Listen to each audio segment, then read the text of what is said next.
క్రీస్తు యొక్క ప్రేమ. యేసుక్రీస్తు ప్రభువుగా సర్వ సృష్టికి జగత్రక్షకుడు. నేను ఇందాక చెప్పిన ఒక గుంపుకి, ఒక తెగకు, ఒక కులానికి, ఒక్క మతానికి చెందినవాడు కాదు ప్రభువు. అందుకని ఆయన పుట్టినప్పుడు దోతొచ్చి మరింపులు చెప్తుంది, ఇదిగో ప్రజలందరికీ కలగబోయి మహాసంతోషకరమైన శుభవార్త. ఇంకేం చెప్తుందంటే, తన ప్రజలను వారి పాపముల నుండి అందరూ ఆయన ప్రజలే. యోహాను సువార్తలో ఉంటుంది, నా బిడ్డవి గారి వేరే బిడ్డలు కూడా నాకు కలవు, నేను వాటిని వెతికి నా బిడ్డలు తీసుకొని వస్తాను, రక్షిస్తాను. ప్రభువులు వారు చెప్పిన మాటలు వారి కష్టం ఫలము. క్రీస్తులకు ప్రియ ఈ ఉపోద్ఘాతం ఈ రోజున చదవబడిన 3 లేఖన భాగాలు పరమాత్మని మనం గ్రహించుకొని వాక్య ముగింపుకుంటున్నాను. యెషయా గ్రంథం 44వ అధ్యాయం 28వ వచనం, 45వ అధ్యాయం 1 నుండి 8 వచనాలలో ఉన్న లేఖనాన్ని మనం చదవగలిగితే, దీనికి నేను పెట్టుతున్న పేరు ఏంటంటే, కోరేసులో ఉంటున్న విశ్వాసాన్ని గుర్తించిన ప్రభు.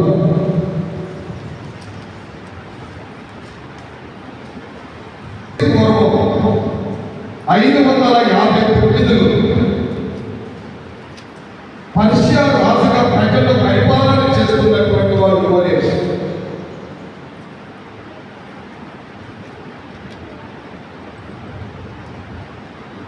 ఈ కోరేసు జెరూసలేం మత విశ్వాసకుడు.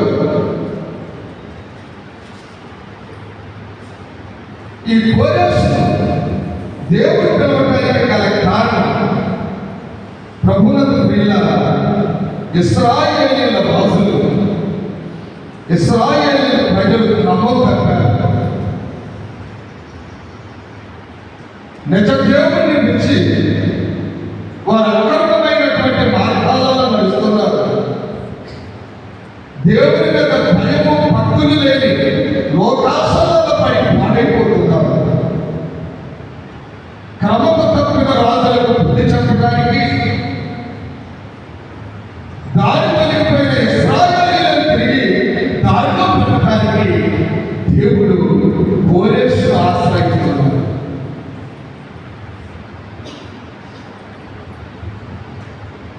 ఈ భావాన్ని గుర్తించిన బదులు భక్తులు చెప్తున్నారు, ఒకవేళ యేసుక్రీస్తు అందరికీ ప్రభువు. పాత నిబంధనలో కూడా యెహోవా అందరికీ, చెప్పండి, ఉపకారి. యెహోవా అందరికీ ఉపకారి. కోరేసు గురించి దేవుడు పలుకుతున్న మాట 44వ అధ్యాయం 28వ వచనాన్ని మనం ఒకసారి జ్ఞాపకం చేసుకుంటుంది కదా. కోరేసు నా చిత్తమంతయు నెరవేర్చువాడా అని చెప్పువాడను నేనే.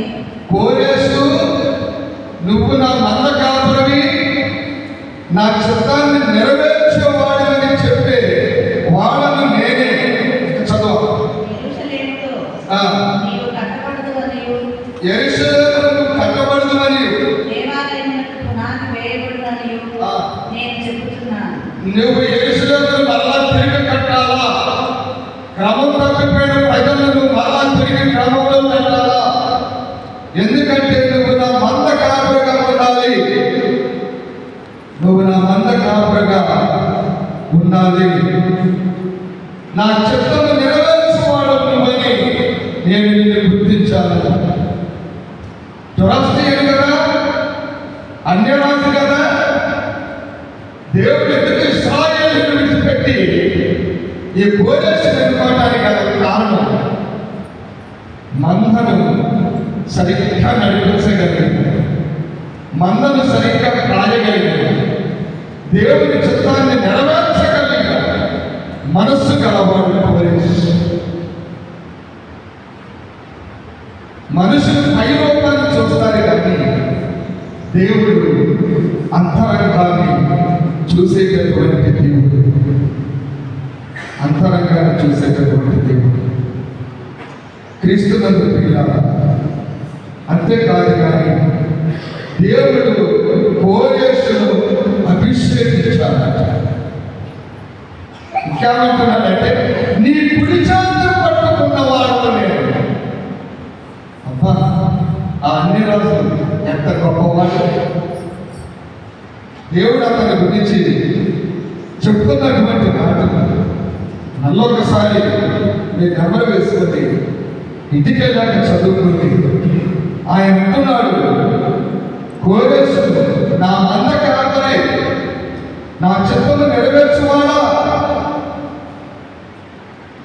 రాజు అతని కుడి చేతిని పట్టుకున్నాడు. దేవుని అభిషేకం పొందుకున్నవాడు కోరేసు. ఎన్ని ఆధిక్యతలు ఈ అన్య రాసిన దేవుడు ఇచ్చాడు. నేనేం చెప్తున్నానంటే ఏ అన్యులు లేదు, ప్రతి ఒక్కరు ప్రభువును పాలిపాటిస్తారు. దేవుని చిత్తాన్ని నెరవేర్చే మనసు కోరేసుకోబోతుంది. ఇశ్రాయేలు ప్రజలను క్రమపరిచేటటువంటి మనసు కోరేసుకోబోతుంది. చెదిరిపోయినటువంటి యెరూషలేమును తిరిగి కట్టగలిగినటువంటి కాపాబిలిటీ కోరేసుకోబోతుంది. అది గ్రహించినటువంటి దేవుడు నా మంద కాపరి, నా చిత్తమును నెరవేర్చువాడా, నేను నిన్ను అభిషేకిస్తున్నాను, నీ కుడి చేతిని నేను పట్టుకుంటున్నాను, నువ్వు నాకు కావాలని కోరేస్తూ దేవుడు మాట్లాడుతున్నాడు. ఇంకంతే కాదు, దాచబడినటువంటి ధనాన్ని నేను నీకు ఇస్తాను. ఇద్దరు తరపున భద్రత కొట్టిన 45వ వచనము మొదటి 2 వచనాలు మనం ఒకసారి చదువుతున్న 45వ అధ్యాయం అతని పక్షంగా జనములను జయించుటకు నేను అతని కుడి చేతిని పట్టుకొని ఉన్నాను. జనాలను జయించడానికి నేను కోరేసు కుడి చేతిని పట్టుకొని ఉన్నాను. నేను రాజుల నడికట్లను విప్పెదను, రాజుల నడికట్లను విప్పెదను, బాలులు అతని ఎదుట వేయబడకుండా తలుపులు తీసేదను అని యెహోవా తాను అభిషేకించిన కోరేషును యెహోవా తాను అభిషేకించిన కోరేసుకు సెలవిచ్చుచున్నాడు. నేను నీకు ముందుగా పోవచ్చు, నేను నీకు ముందుగా పోవచ్చు, మెట్టగానున్న మెట్టగానున్న స్థలాలను సరళము చేయొచ్చు, ఎక్కడి తలుపులను పగలగొట్టెదను, ఇనుప గడియలను విరగగొట్టెదను. పేరు పెట్టి నేను నిన్ను పిలుస్తున్నాను కోరేసు. ఇంతకీ నువ్వు ఎవరివయ్యా? నిన్ను ఆధిక్యతలు ఇస్తానంటున్నావు. నా దురాశ్రయంలో, నా బంధంలో నేను అవలంబించేటటువంటి పూజల వల్ల ఇంత గొప్ప పేరు పెట్టి పిలిచి ఆధిక్యతలు ఇచ్చేవారు ఎవరు కనపడలేదే. ఇంతకంటే ఎవరు? నేను ఇశ్రాయేలీయుల దేవుడును. దేవుడు కనుక తాను కోరేస్తూ పరిచయం చేసుకుంటున్నాడు. 4వ వచనం నుండి ఒక్కొక్కటి క్షుణ్ణంగా చదవండి. నా సేవకుడైన యాకోబు నిమిత్తము, నా సేవకుడైన యాకోబు నిమిత్తము, నేను ఏర్పరచుకొనిన ఇశ్రాయేలు నిమిత్తము, నేను ఏర్పరచుకున్న ఇశ్రాయేలు నిమిత్తము నేను నిన్ను పేరు పెట్టి పిలుస్తున్నాను. నేను నిన్ను పేరు పెట్టి పిలుస్తున్నాను. నీవు నన్ను ఎరగకుండినప్పటికీ నీవు నన్ను ఎరగకుండినప్పటికీ నీకు బిరుదులిచ్చింది. నేను యెహోవాను, నేను యెహోవాను, మరి ఏ దేవుడును లేడు, నాకు తప్పితే ఏ దేవుడు లేడు, నేను తప్ప ఏ దేవుడును లేడు.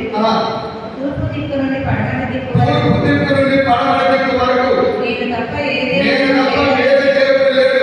జనులు తెలుసుకున్నట్లు నీవు నన్ను ఎరగకుండినప్పటికీ నేను నిన్ను సిద్ధపరిచింది. యెహోవాను నేనే, యెహోవాను నేనే, నేను తప్ప మరి ఏ దేవుడును లేడు.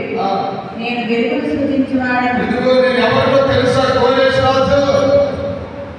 నేను వెలుగును సృజించిన వాడను, అంధకారము కలగజేయువాడను, అంధకారాన్ని కలగజేసేవాడను, సమాధానకర్తను, సమాధానకర్తను, కీడును కలుగజేయువాడను నేనే. కీడును కలగజేయవాడు నేనే. యెహోవాను నేనే వీటన్నిటినీ కలుగజేయువాడను. యెహోవాను నేనే అభివృద్ధిని కలగజేసేవాడను.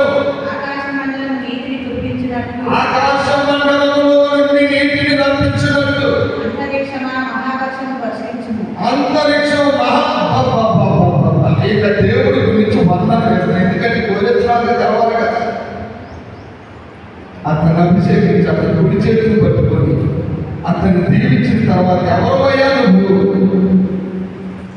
ఒకవేళ మేబీ పోలీసు ఎవరి